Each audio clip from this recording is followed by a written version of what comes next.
Veliki pozdrav i dobrodošli u novo izdanje emisije Oni vole Srbiju.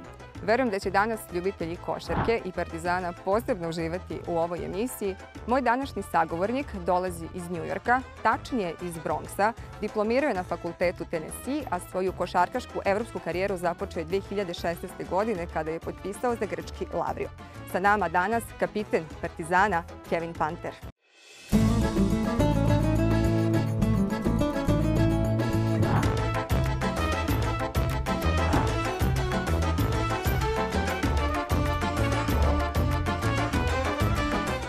Have you ever been here? It's close from Belgrade waterfront. You used to live in Belgrade waterfront. Have you been here before? For sure. When I first came to Belgrade, I used to live here. Now it's crazy to see, like, they got the mall, a lot more buildings up. Like, it's grown a lot over the last, I'd probably say, 2.5, 3 years almost. So it's good to see it. It's good to see it now. Like, it looks real good. It's real good. Yeah, actually, Belgrade changed a lot the last few years, but yeah, I don't want to talk about how Belgrade changed right now. I would like to talk about you. You were born in your city, in the Bronx, right? Mm-hmm. And I would like to know how was growing up there. How was growing up in your city? It was cool. I mean, at least for me, it was cool. Like, you know, I'm from the inner city, so, you know, playing basketball outside every day. Really just playing basketball, going to school, hanging with my friends. Mm-hmm. That's pretty much how my childhood was. It wasn't nothing spectacular or anything like that. It was just like a regular childhood. You know, I had both parents in the house. That was it. I had my little brother. That was it. Just cool. Just really just play basketball all day long. Mm-hmm. Just be outside, and that was kind of like how my childhood was. Mm-hmm. You know, when I think about New York City, I have this picture in my head, people playing basketball outdoors, and together. You were one of those kids? Yeah, for sure. I played basketball. Like the 2 preseason games we had, playing outside, like I was playing outside like that my entire life growing up, like as a child, just playing outside. That's all most New York kids do, just play basketball outside or just be outside playing with their friends. So we grew up being outside, so it's cool. It's not bad. You know that behind every person, there's a story. And I would like to know, what's your story? How was Kevin Panter as a child? That's a good one. How I am now, like just chill, just kind of in my own world. Kind of just go with the flow at times. That was it. It was real simple. There's no real story behind me as a kid. I mean, I liked sports. Mm-hmm. That was it. My parents always had me in sports. Always made sure I was going to school. Made sure me and my little brother was good. And that was pretty much it. That was kind of like how it was for me, childhood. You know, both my parents worked jobs and, you know, worked they behind enough to keep me and my brother out the street, make sure me and him was good and we had food and, you know, a roof over our head, you know. They just worked extremely hard. That was pretty much it. That was it. It's Bronx particular, is a particular place to live in? Is it difficult? I heard one that they told me that you need to be a tough person to live in the Bronx. I mean, for me growing up, yeah, you had to be tough. You couldn't be soft. You just you gotta have tough skin. You know what I'm saying? You see a lot going to school. Cause then, as far as going to school, like most of us didn't have cars. You don't really have no cars, so you guys take public transportation. So, you know, you see a lot of different things going to school. So you gotta be tough. Like, it's a lot of stuff out there in the street. So you gotta be mindful. You gotta be aware of what's going on around you. And you know, if you're not paying attention, you know, like things can happen. You know what I'm saying? So you just gotta be on point. You gotta understand what's going on outside and just, you know when to go home. You know, try not to be in the wrong place at the wrong time. Just small things like that makes that you just gotta pay attention to. So that's pretty much it. Right. You know what I wanted to ask you now? I'm curious.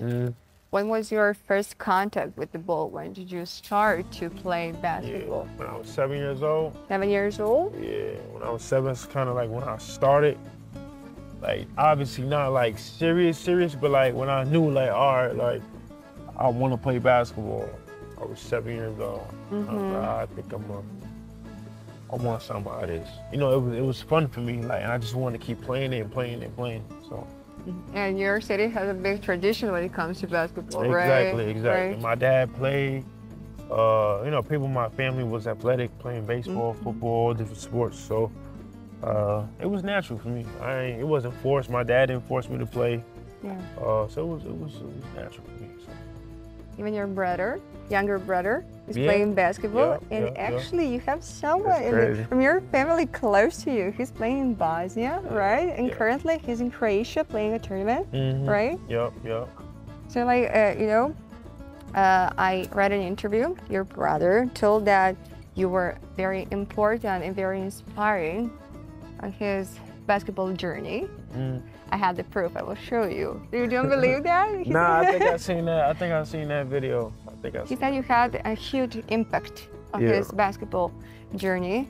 So, would you like to talk a little bit about your relationship with your brother? Yeah, same parents, same mom, same dad. Grew up together, obviously. I'm 6 years older than him. But obviously, I've been through a lot more than he has just with basketball and life and things. So for me, like, I always just try to give him game, knowledge. As much stuff as I learn, I try to just give him a head start and just try to give it to him early before he even got to go through it. So talk to him like every day. It's not a day I don't talk to him. I talk to him like every day, even if it's brief. Yeah, so I mean, that's pretty much it. So even when he was in college and when I was playing in Europe and he was going through his situation, you know, going through his steps, you know, I was still talking to him then. So now it's crazy that we both professionals now. So, you know, we work out. This is the first time I had him with me. He's just training with me all summer. So it's good to have him with me, you know, so he could kind of see what it takes, and not that he don't know what it takes, but he could see it day in, day out, and just grow, get better. And, you know, I tell him all the time, like, bro, like, you have me as a cheat code. Like, whatever you need, whatever it is, I probably been through it already, you know? So use me, like, use me. Like, use me for whatever you need. Just try to use me as much as possible, because I can help you. So I always just try to let him know that, you know, and still let him be his own man and, you know, experience and just figure it all out too, so. Someone helped you actually when you had a little struggle when you started to play basketball. This person is your mom, right? Your mom. And I want to talk about this first step when you left New York City to go to North Carolina, right? And you have only one goal in mind, to get good scores in order to get a scholarship, right? That's right? I did everything correctly? No, that's correct. Okay. That's correct. And you were thinking about quitting basketball, right? And she helped you. You called her. You were talking to her. And would you like to talk a little bit about this period of your life? Yeah, I was about to quit.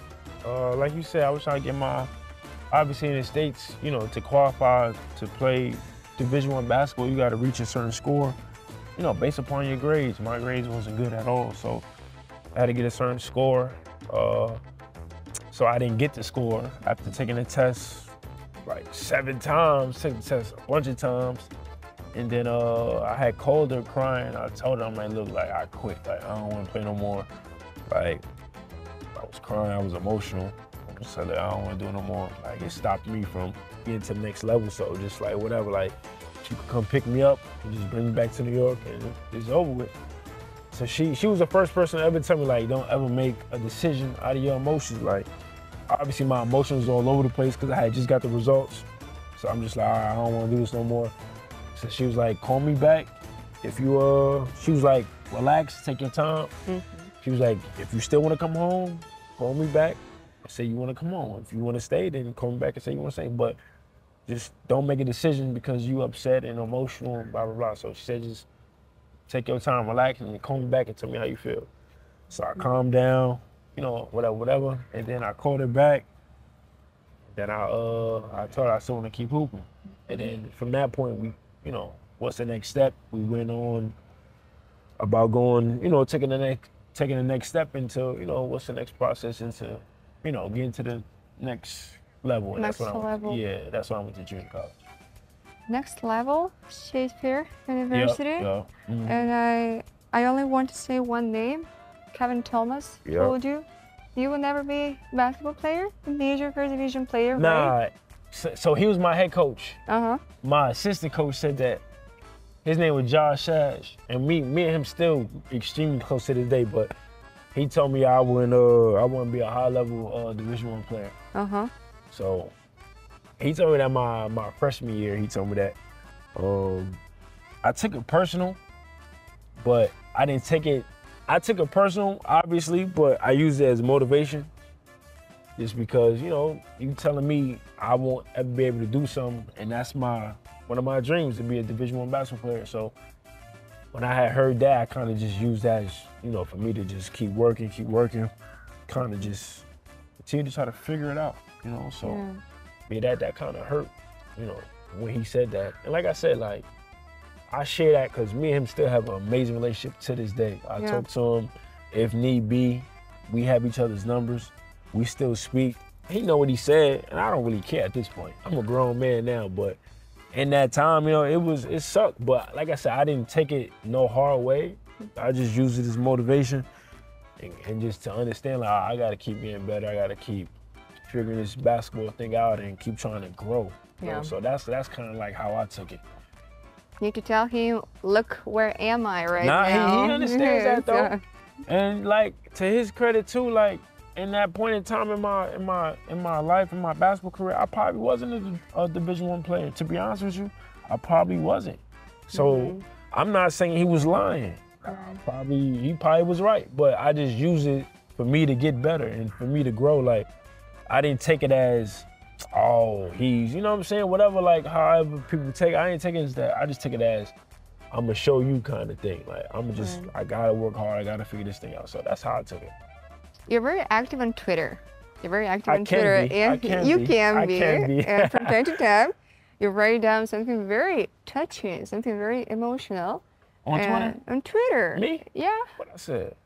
You were talking especially about your family, and you were talking about self-motivations. Like, you said, last year, I remember in this period, it was September 2022, you said that only your family knows how much you sacrifice. Oh, for sure. So you're always fighting. You always have this fight. You're fighting with yourself. It's a battle. It's never over. So this is very important because you are a person that can inspire younger players. Yeah, I agree. But everybody's situation is different. Like, some people may not want it as bad as others.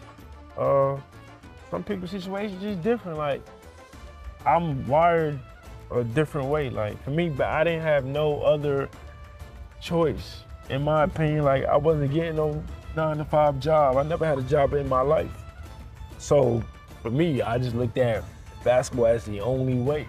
You know, like, I dreamed of being in the NBA as a little kid. I didn't know nothing about European basketball. So in this point in my life, it's like I only knew one thing. So for me, it's like, I gotta make this work. Like, whatever sacrifice I gotta do, in terms of just being in the gym, staying up late, waking up early, like, I gotta do all the little things to get where I'm trying to get to. So that was my mindset from an early age. So season 2016, when you came to Europe for the first time. Yep. In Greece, you came to Greece.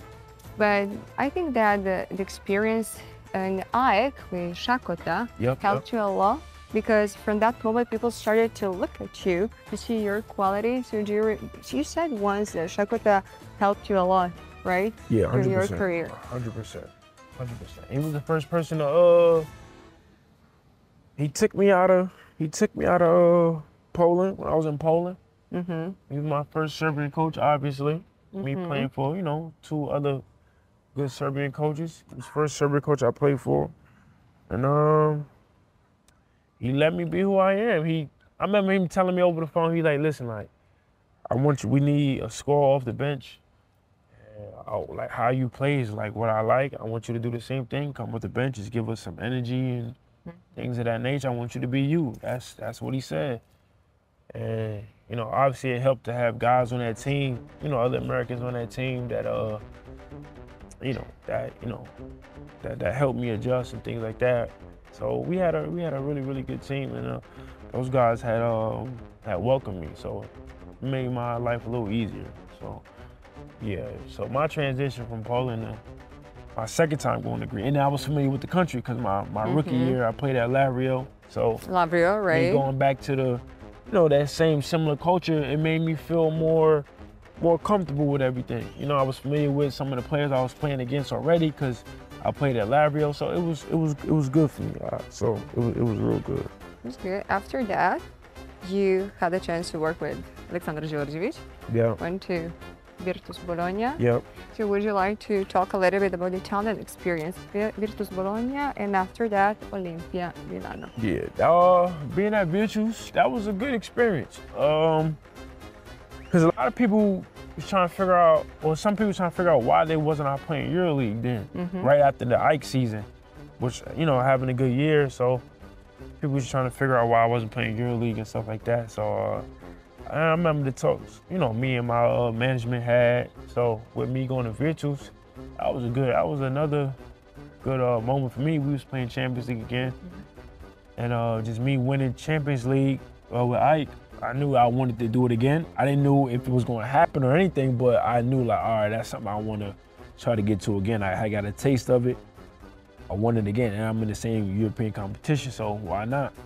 So once, you know, we started off good, once I started seeing the season was going well and we had a legit shot, that's when it really clicked, like, okay, like, I think it's possible.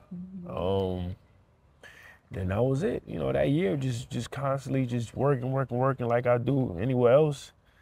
And I was blessed enough to, you know, win another one, you know, which is extremely hard to do, to, you know, win back-to-back on two different teams. You know, one team is, I understand that, but to go to a completely different team and win it the following year is, you know, people, you know, guys aren't just doing that. So I was blessed enough to do that, and that was it. But I played with a lot of good players there, you know, Tony Taylor, Kevin Martin, real close with them guys. So it was another good year for me. That was another good year for me early in my career.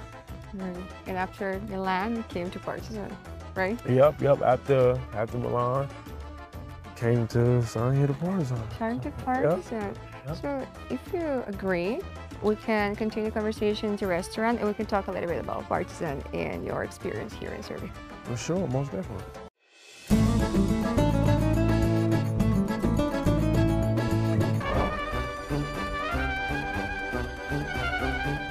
Would you like to play for the Serbia? I would. I mean, if it presents itself, if it makes sense, then yeah.